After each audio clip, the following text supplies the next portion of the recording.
Welcome to Unlearn the Crap TV with your host, Kathy Baldwin. Unlearn the Crap TV is more than just a show. It's a movement towards breaking free from the disempowering structures designed to benefit the few at the expense of the many. It's about education, healing, and unlearning the detrimental beliefs that have been ingrained in society for generations. So now, please welcome the host of Unlearn the Crap TV, Kathy Baldwin. Welcome to another episode of Unlearn the Crap and Level Up Your Soul is Calling. I'm your host, Kathy Baldwin. And on Unlearn the Crap, we discuss all of what is in our way with the acronym of CRAP being conditioned responses, automatic programming that changes our beliefs, our thoughts, our feelings, which, because we are in an interconnected, interrelated body, also affects our physical aspects. And so that crap is also a physical excrement that must leave our bodies. Otherwise, it becomes poison through our lymphatic system, our biochemistry of our hormones, our stress responses, our central nervous system, and even our gut microbiome. Because everything we say, do, feel, experience matters. And so I am so excited for this conversation because our guest today, Dr. Naleeni Partrap, she is the beautiful blend of science and spirituality and business. And when I first met her and saw how she was integrating her life and her mission the same way that the Unlearn the Crap principles are, that we are all interrelated, I knew we had to have this conversation. Welcome. I am so excited that you're here. Thank you, Kathy, for that beautiful introduction. And the crap that I had to unlearn to be here with you today was that there are parts of me, the belief that there are parts of me that are bad, wrong, or unlovable. When these parts came, it meant that I had to hide them in order to belong. It also led to the belief that now I must perform, please, or perfect myself in order to be deserving and worthy of the love, success, basically anything I wanted. There was a barrier that I had to now overcome to get to where I want to be. Yeah. Oh, there's so much that we're going to talk about. There's so much that I think we have lived experience in, and I can't wait to go deeper into this conversation. But before we do, could you please introduce yourself to our audience? Tell them who you are, how you serve, now that you've unlearned that crap and you've leveled up. Yes, so I'm Dr. Naleeni Partrap. I'm an intuitive business coach and a pharmacist. And the way I serve is I help women entrepreneurs align and harmonize their internal systems, the parts within themselves that are usually in conflict, like the ones that want to rest, but the ones that want to push. And in aligning this inner system, what I help them do is create external results that are sustainable and rooted in their being. Yes, yes, yes, yes. We need every single one of us to step into our zone of genius, and people like you who can help them get there. I applaud you, and I'm so excited to have you here. Before we get started, I scoped out your Instagram account, and I love your quotes. And there were so many in there that I want to talk about.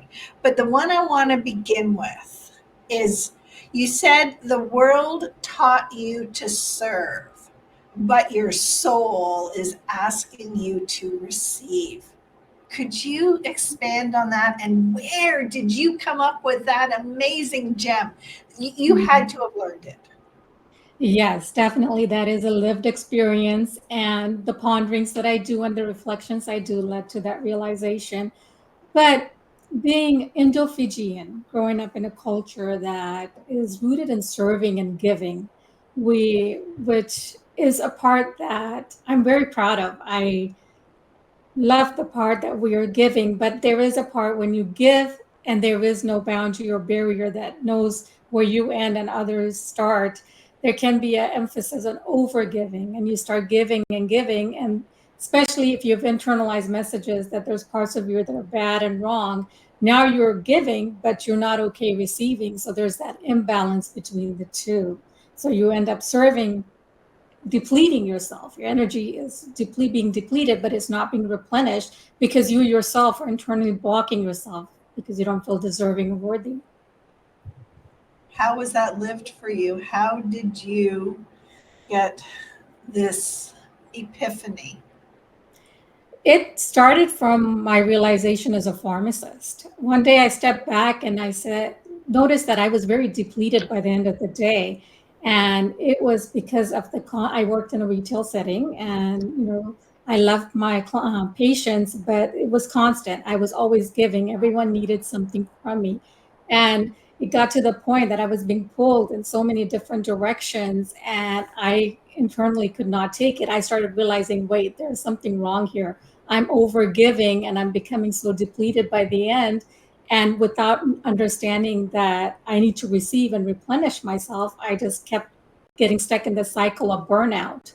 And I looked around in my family systems as well. I was always the one willing to give, and I wanted to be giving more, being there for people, but telling everyone I'm fine, I'm okay, not really willing to receive. Not that they wouldn't give it. I was like, I'm fine. Everything's good with me. And so that's when I was like, oh, wait, there is something off here that I must look deeper into. And so it led me on this journey.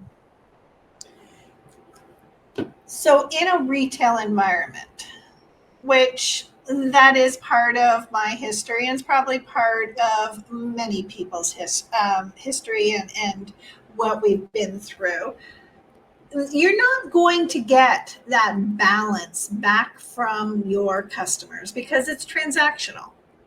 The whole system is designed as transactional, not experiential, not transformational. It's just here's money, here's service or product. How are you being treated by management, by your coworkers? Is that where the burnout was coming from? Actually, it was the norm. It had become the norm. It wasn't like we were treated badly. If you could look at it from the sense of energetic imbalance, yes, I would say that treatment was not in alignment with the exchange of energy, but it was so normalized that that's what you do. When you show up, and you give to your patients, you're there for them. And it was a culture that's rooted in almost like forgetting yourself to the point where you're there for other people, and it's constant movement and very much profit based, in a sense that we are numbers driven, but also we care about our patients to the point that we stop what we're doing and we look after them. So it can be seen in a way of being both patient centered to your expense, but also that we're here to serve and have outcomes driven. So there's the need to perform as well, to be a business. It's a business at the end of the day, to be a sustainable business as well. Yeah. And unfortunately, you are right. Our business has been built on profit over people. And it has been built on us giving this manual labor of constantly give, give, give. And we're supposed to be getting our fill when we go home to our regular life. But what happens is by the time we get home, we have the demands of our home life, whether it's our families, our marriages, or even our home environment feeding us dinner. I mean, making dinner every night has become a major stressor for so many people. How did it affect you? Because for me, that statement that you made on your Instagram that you didn't know it was burnout because you thought it was normal, that was me too. And I bet there are millions of people who don't know the signs of what burnout looks like. Yeah. So same thing, very depleted, not knowing how to replenish myself was another point that I think led to the burnout as well. But luckily I lived in extended family, so the food was always made. I didn't necessarily have to go home and cook, but I still felt like there was, the cleanup around the house. There was always things to do with my daughter. So always staying constantly busy. My thing was like, oh no, the day at work has ended, but there's more to do in life. I got to keep going and going. So that part about resting and being able to take time out for myself, not there at all. Yeah. Did you actually burn out and break down? Yes, yes. It led to me really having a lot of resentment. At first, it was like resentment at the job, the system. I was like, oh, it's my job. If I change this job and a better management or something different, it would lead to it would help me, but I would switch jobs and it would not lead to what I wanted. And then I realized, wait, we're all part of the system. I cannot just, change jobs and hop it. I'm still in the same system. But I also realized that at some point, some know that I needed to look deeper within, because why is it that I felt like I need to keep pushing? Why am I not giving myself rest? So the questions started arising where I had to step back and especially at work when I was literally getting panic attacks being there because I was so burnt out and not replenished that I could not sustain the amount of input coming in. It was just too much. And I was like, whoa, my system cannot take it anymore and I need to step back. And that was the sign when I said, this something is wrong here. I need to step back and really look into this. Did you actually take time off?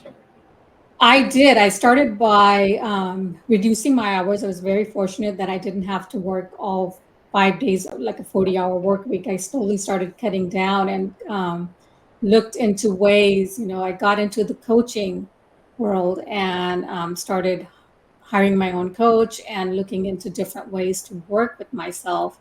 And that's where I started seeing this is something that deserves attention because I was using my mind, but never seeing the impact of my mind and the Mm, influence of my, in the work I was doing.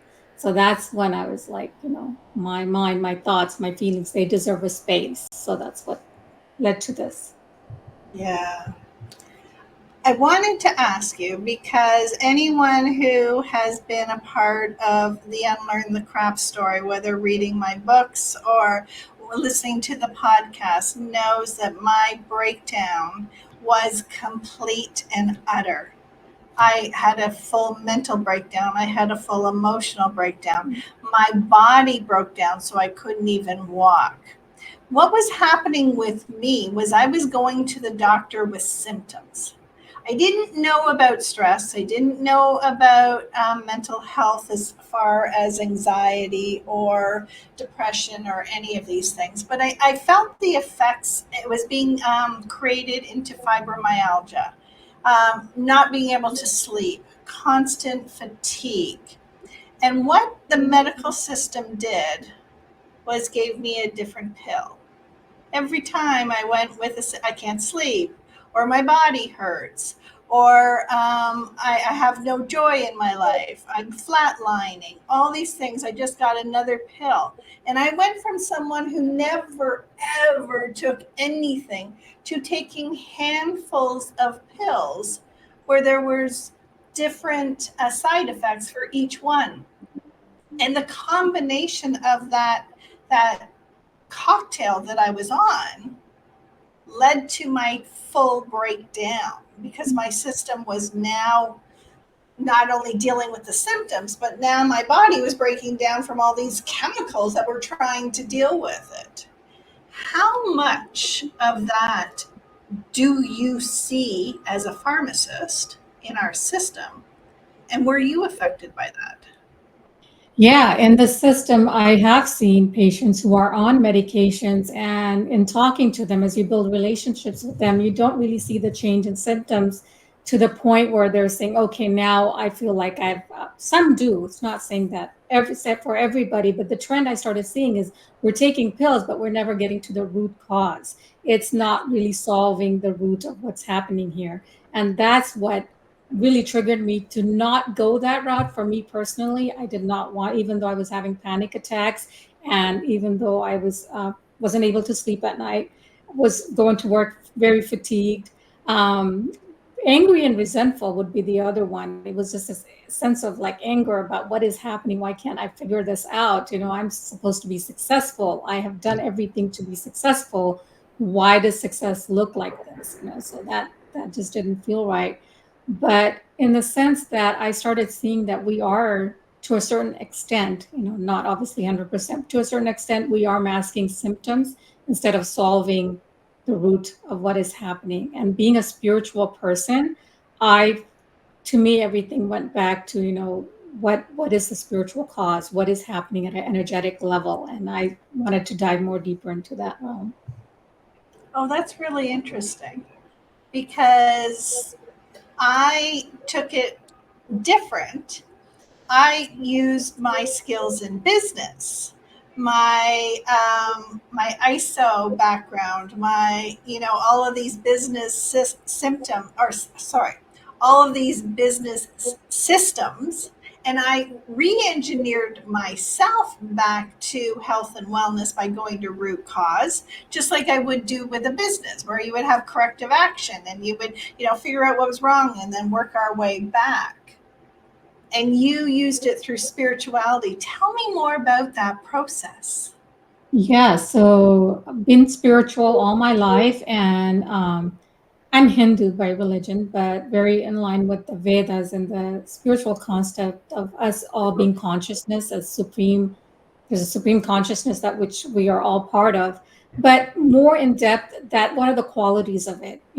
This consciousness is alive. It's love. It's in all of us. So there's a part of us that is connected to the supreme. And from my understanding of reading everything, is when there is a disconnect from that source, that love, that acceptance and guidance and truth, when there's a disconnect, we are led into disease, disharmony. That's where the root cause is. We have lost connection with our truth of who we are. So we forget that we're spiritual beings having a human experience. We think we're human, and and then being human means that certain things are okay and certain things are not okay, when in spirituality it's a realm of duality, that all exist. It's all part of consciousness, the good, the bad, the right, the wrong. It all has a space. And putting that perspective in, I started dwelling into like what is happening. Why am I upset? Okay, I don't like something, so I'm trying to reject it. But why am I rejecting it? Who's rejecting it? What's happening? Who am I think the question to who am I led me very deep into understanding that I'm not one. There's many within me. There are parts within me, which led into the work of IFS, informed coaching with Dr. Richard Schwartz. And he recognized that, working with his patients, that we all have different parts within us. But apart from all these parts, there's a self that he says is in alignment with spiritual traditions, that is calm, present, curious, compassionate, that we are not giving ourselves access to internally, which is leading to this disharmony. Yes. I absolutely love the fact that you have such a strong spiritual basis, but that you also have the scientific, the chemical of our physics with the chemistry of being a pharmacist, which is connected to the medical system, which is the physical body. That's the thing that absolutely astounded me, was you were so full circle. How did that manifest positively for you? or how did it go against you? Like, were you Yeah, torn so apart? very logical side, so I have both sides, like you're saying, I'm very logical and very spiritual. So my first thing is trying to solve things and using my logical mind in the realm in the scientific way. But usually that led to me blaming or holding myself responsible for everything, and then thinking that there was no way out. I was getting trapped in my own logic of, the reasoning that I was in there. That's when I realized, okay, I need to borrow something beyond this, because it's leading to more. It was like you could see I was hurting more instead of healing more. So it was that transition. But also, I've also introduced the work of Sarah Payton and emergent constellations, which introduces a concept that we are all part of a family system. There's internal systems that can be placed on a field. It's a fascinating concept. But what it does, it combines neuroscience, and I'm big on neuroscience. Yes, give me the proof. Give me how the amygdala does. What's happening in the prefrontal cortex. So those words, like, give me a solid foundation of, okay, what I'm doing is rooted in science. So there is a good combination. So I have that to build on it. Tell me more about that. Yes. So emergent constellations comes about in a way that it shows that when we have experiences, certain experiences in our life where we do not feel that we were accompanied, which means that we were seen and heard for what has happened, or we were not attuned to, that someone can feel into what is happening for us, or resonated with. They use language. Language is big. There's a way to, we were not spoken to. It can lead to trauma, which is in a way that blocks, which literally blocks ourselves at certain stages in life in our amygdala. But using resonance and emergent constellations work, it causes shifts in, so it's not trauma healing in the sense of therapy, which is a totally different realm. All this is doing is introducing another way of representation where you can see, hear, and be able to create shifts in the system, because we don't work in separation. We're relational beings, and whatever's happened to us has happened in a relational setting. And not to put blame on whoever, how caused it. Yes, there is blame, but at some level we were all unconscious. It's been happening to us from generations because we were unconscious of what's happening. To become conscious and to own that we are part of a system, and how we matters. But now their system is internalized. That's what IFS, internal family systems, does, and emergent constellation says, that we have internalized the system. So there's not just a doubter in us. There's a doubter there for a reason. There's a critic that's constantly, putting the doubter in its place. Or there's some, there's different parts of us. And if you map these systems out and learn to bring in attunement, presence, harmony, give them space to be seen and heard. And as Richard Schwartz says, there are no bad parts. So recognize that there are no bad parts. We can harmonize these and gain their wisdom. They were saying things that are important, and they had value for our lives. Absolutely. I love this because I believe that everything is just data. It's just information. And we live in a world of duality. And sometimes it requires us to have the mirror to show us what we don't want to see in order for us to turn around and change directions. Because we have to know where we are in order to know if we're going in a direction that is serving us. And so if we take all this information, which we can label it as trauma, or we can blame, or we can judge, or we can do all this, or we can say, this is what's going on, this is what's happening, this is where I am. And instead of us getting sick because we're trying to normalize what's wrong and what's disempowering and what's not working for us, and instead of taking that information and saying, turn around, go the polar opposite or change your perspective by using the universal law of relativity. That's my language. But I hear you saying it in this familiar language, which I think is so comforting because we're all saying the same thing, aren't we? Yes, we are. We are. And in my world, the way I say it is, there's just parts of us that's just forgotten who we are, that there's a source that we're connected to. And all we're doing is trying to build that relationship to that source, that compassionate love. At the end of the day, we all just want space to be seen, heard, and loved and accepted for who we are. The critic in us, the sabotager in us, however you want to name the different parts of us, each one of us is just looking for that compassion. And when you can sit back and see, even when I have anger and I'm angry towards myself for having that anger and I think it's bad, I can still love the each part of me because that compassion and love that I am, it's unaffected by trauma. It's unaffected by anything. That never changes. It's eternal. And the love and the compassion we give ourselves and hold ourselves with, it transforms our lives. It heals us. It heals us internally and externally. Absolutely. But if we have not been taught what self love looks like, if we have not been taught any of these things, and now we go looking for a pill for an ill, let's transition. You are now an intuitive business coach. You again are matching the spiritual with the intuition with the physical world manifestation of business, left brain, the masculine structures with the feminine and the intuition. You are just so amazingly holistic with that W beginning. How do you work with people? What does an intuitive business coach look like?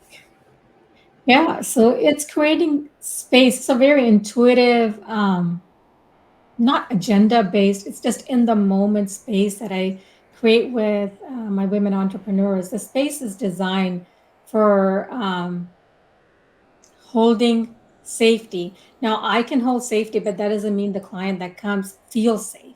But it's a relationship we build where they start learning to feel safe with it.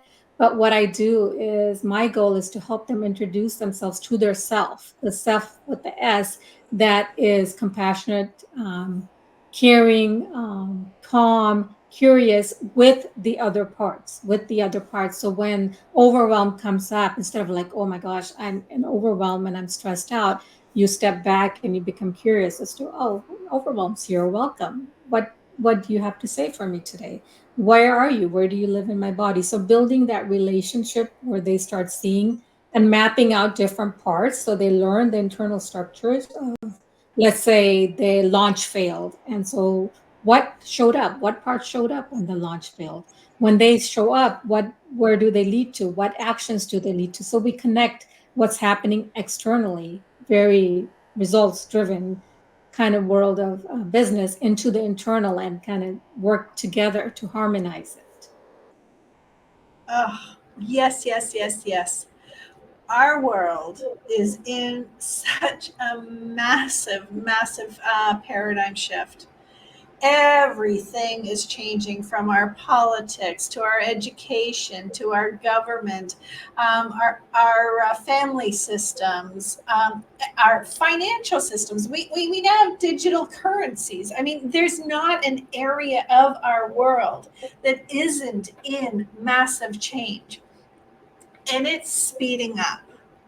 My belief is that we are all being called to come back to self, get away from those massive corporate structures where we are replaceable and duplicatable. That's what our technology is there for. But the human being is being called to follow their dreams and bring their passion and their joy and their creativity and their innovation and their imagination and their empathy and their love to the world. And I believe that that is bringing a rise of entrepreneurship to the world. Is that what you're seeing as well? Yeah, I totally agree. That's the shift I'm seeing as well. And I'm seeing that there is a step involved before we can bring it to the world, we got to bring it to ourselves. We have to know that the self lives within us, that these parts are not bad, and getting that message out to more and more people in general that there are no bad parts of you. There are parts that are designed that became systems to protect you when you didn't feel safe, it didn't feel loved, and it's natural. Of course, you're going to protect yourself. It makes sense that these systems were developed. But what they need, what they're looking for, is love, compassion, understanding. And we're searching outside. Someone validate me. Somebody give me what I'm looking for. Let me work harder enough to earn it. But actually, you have it within you. That source is within you. And if we all take that time to learn how to access that source and replenish ourselves. When we are replenished, we show up differently to our business, to our worlds, and one person at a time, it starts shifting. And Dr. Richard Schwartz said this best. He's this IFS is in the world of therapy, so he's given the way to go complete with it in therapy. But for coaches, there's a step we stop at and we say, okay, they're up to there is still powerful, makes very big transitions. But if they need more, then it's a referral to therapy. But he said he wanted to introduce this to the world of coaches so we can access the entrepreneurs, the leaders that are parts of these systems, so we can start bringing the self energy. And the self is contagious. If the leader is in self, it starts spreading. And imagine what the world would become if all our leaders started to be in self. Absolutely. Absolutely. That is my dream and my fantasy because I believe that if every single person was living a full, aligned life, living with their passions and their in peace and bringing their gifts and special magic to the world, there would be no room for hate or war or famine or racism or any of these other things that are bubbling to the surface right now. It's external reflection of our internal rejection. We've rejected ourselves so much, created so much inner hatred and separation that it's now being reflected globally in the collective consciousness, as you can say. And yes, I share that dream with you, and I can see that when we are at peace, one person at a time, the world becomes at peace. Yes. So, how do you help women find their magic there? Because I believe that everything that we have learned and gone through in our lives is designed to show us our zone of genius. And sometimes it shows up in the polar opposite of our challenges or our pains. But sometimes it's just a tweak or a little nudge, a change in perspective. How do you help them find? Because women are the driving force that is coming into this world, but yet we are still only paid 69 cents to a male dollar. To the way I help them find it is introducing them to the parts and the self. We do the process of introduction to, hey, this it's a separation. This is for so many of us, and me included. I believed I was bad, as in the whole of me is bad. But when you get introduced to this work, you see, oh, it's a part of me that's bad. Okay, if the part is bad, who's the one that's observing this part? And that's the self. You're like, welcome, here's yourself. Now, the self just doesn't observe. It has qualities. It's compassionate, it's loving. And each time we meet, you get to know the self more and more. And you're like, okay, wait a minute. I am overwhelmed. Yes, I'm feeling bad, but maybe this part, I know what this part needs. It needs myself. So I know where to go now. So it's giving them direction as to understand that at the root of it is they're needing the self to guide them, to lead them. And we give that inner self leadership to these women. When they have inner self leadership, they know not to solve for their emotions or their behaviors externally first. It starts internally. Let the self lead. Then we ask the self, okay, from the self, what do I do now? What is the next step now? So a part responding and the self responding, it's a very different response. And do you find that women come to you in a business environment understanding that they need to go inward, that all the answers are within themselves? Or do they come to you and say, just give me another tool, another strategy, and stay Yeah. in masculine?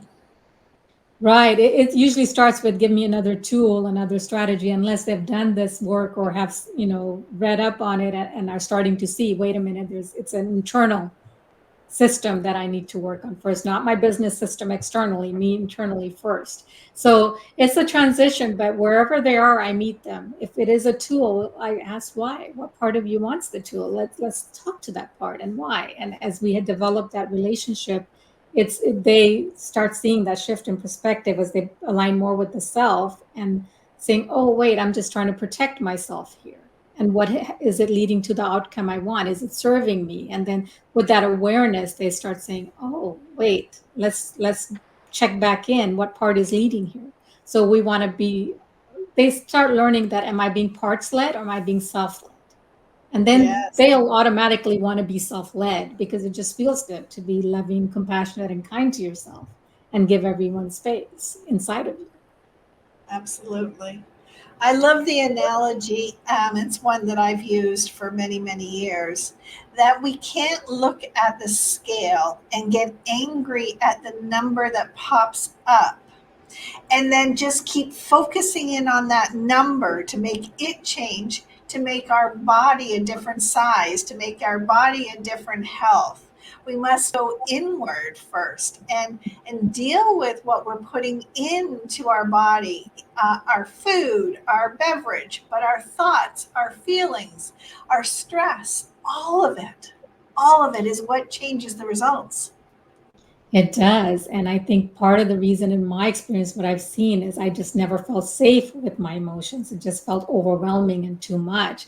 So doing this in small shifts, not like we got to go all in all at once. It's a small shifts makes, I think, gives you that reassurance that we're not going to open up a can of worms or big volcano. It's just small shifts that we're going towards, or also that there are no bad parts. If we can keep remembering, there are no bad parts. Everything has a message. All it wants is the self. It's looking for the self. If you can just keep rephrasing yourself and reminding yourself of that, the journey becomes a little easier, more willingness to go internally, because it's the fear, what am I going to find inside? It's keeping us looking for external solutions a lot of the times.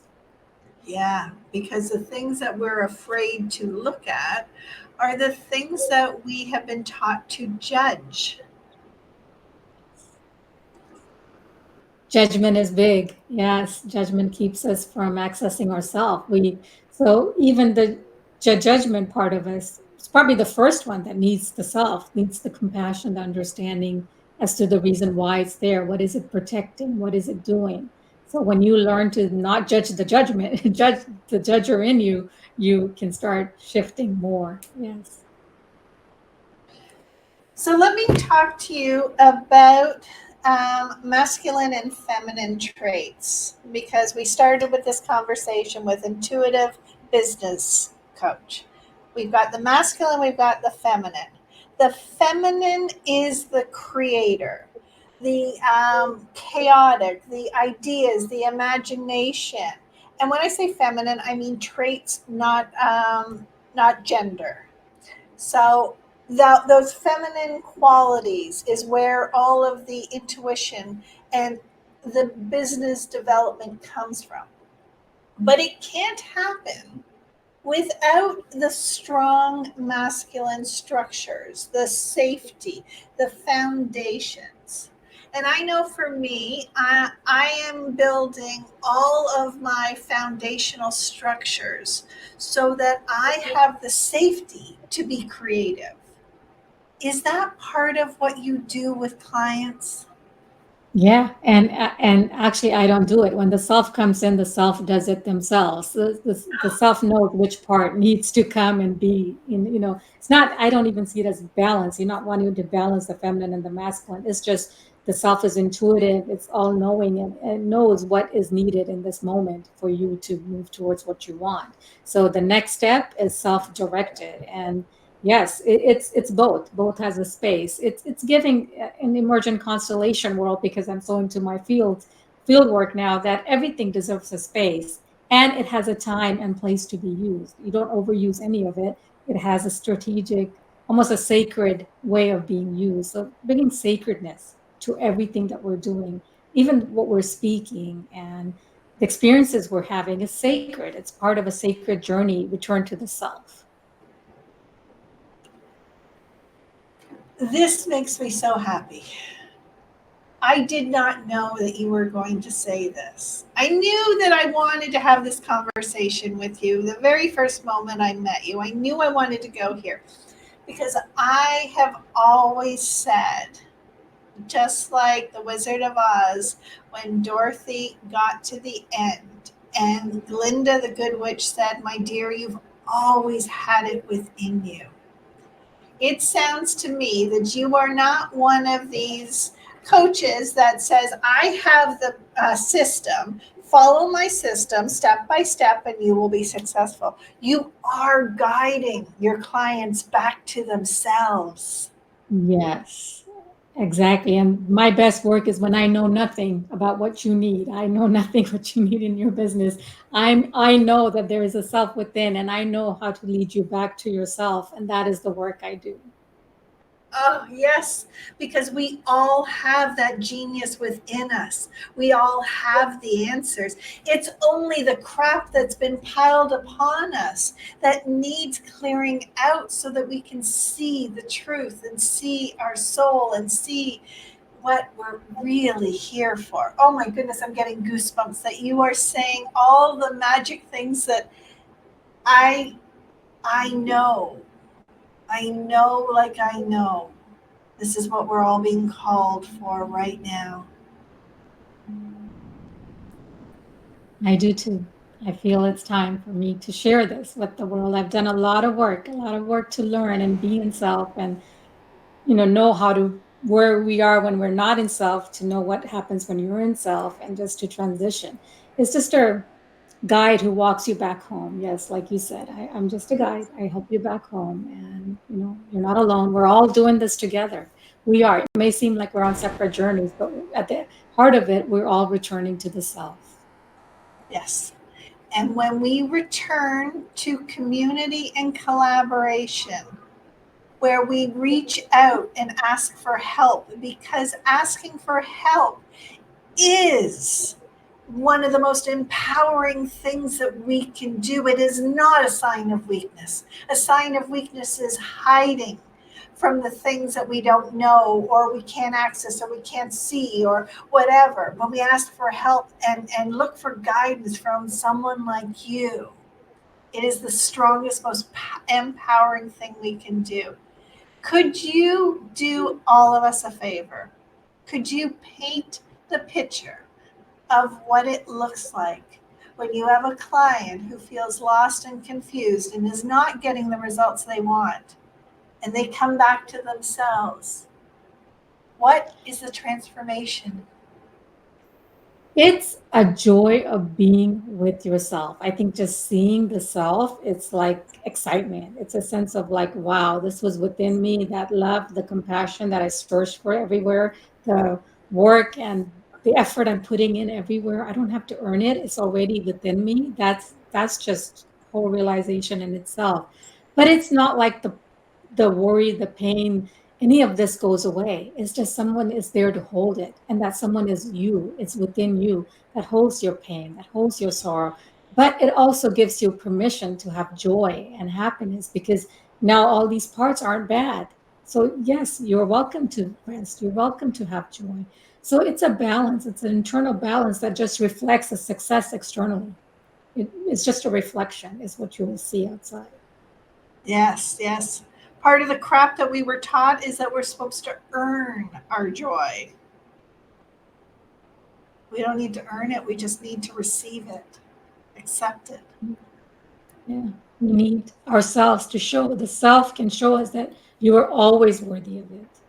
In Oh, your badness, when you're in your badness, whatever your bad is, if you're criticized too much, or I have anger and it's bad, if when your anger is met with love and compassion, it's no longer bad. It's accepted into the consciousness, into the this field. I believe every emotion that doesn't get expression is denied access to the field, which is a loving space. And of course it's going to hurt, and it's going to cause you to, it's going to keep bubbling up in symptoms, it's going to keep bubbling up in in different ways in your life, because it's not getting the attention and love it wants and everything it's deserving of.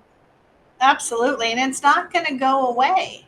It stays within our body until it is seen, heard, and its message comes through. And if it's trapped in our body, it's creating disease. Yes. Yes. I think that's the key thing. It's not going to go away. And the reason I struggle with doing this work alone, because I was very resistant to getting any help from anybody, I felt like, oh, I'm smart enough. I could probably figure this out.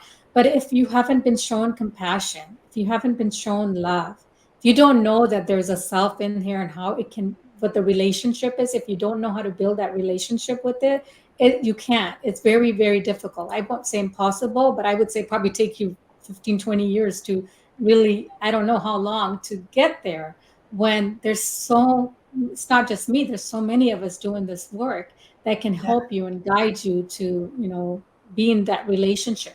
If you learn to have that relationship with yourself, that reflects in your relationship with money, with others. It's all the same. Everything is just a relationship with yourself. absolutely. Absolutely. There have been a lot of people who've heard you today, who have become inspired, who become educated, who have thought, oh, maybe, maybe for me. And they want to reach out to you. Who do you help and how can they find you?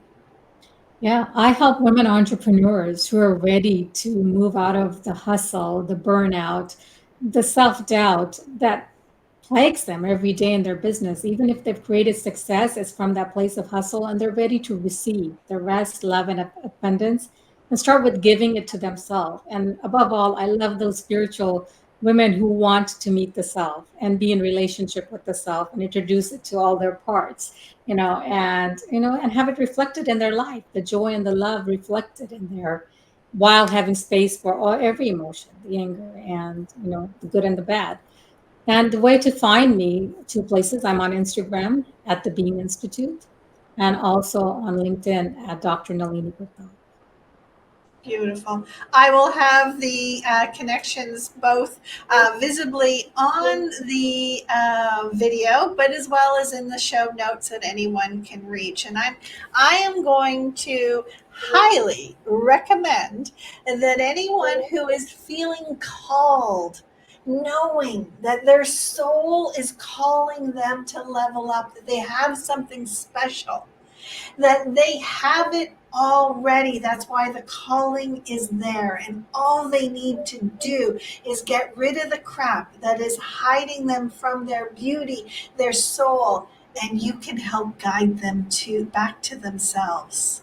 Because everybody is in, not entitled, or it is entitled, because we all belong in prosperity and peace with passion and purpose. And that's at the heart of it. That is who we are. And we all what an amazing thing to know yourself, the truth of who you are, not what you got conditioned to believe about yourself, but the truth of how capable, how powerful, how, like you can transform, you can literally create your own reality because you have that power within you to know that about yourself and to live it, to experience it. Absolutely. Thank you so, so very much for this time. Thank you for sharing your wisdom, your experience, your optimism. Thank you for doing the work you do. Thank you for having me on here. It's been my joy and pleasure. Again, if you are feeling called, knowing that your soul is calling you to level up, if you're struggling on the edge of burnout and breakdown, if you know now is the time that each and every one of us is being called to live our life of genius, I encourage you to reach out to myself at Unlearn the Crap, KathyBaldwin.me, or Dr. Naleeni, and reach out and find the support that you need. Remember to challenge everything so that you can achieve anything. Until next time, I'm Kathy Baldwin, your host, and this is Unlearn the Crap and Level Up. Your soul is calling. Thank you. If this hit home, don't just listen, level up. Subscribe to the show. Drop me a 5-star review, or share it with someone who's done playing small. Then head over to my website, KathyBaldwin.me. That's where the real magic happens. You'll find my books, my podcast, and all the tools to help you reclaim your voice, rewrite your patterns, and level up into the version of you that you have been waiting for. Your soul isn't whispering anymore, it's roaring. And this is just the beginning.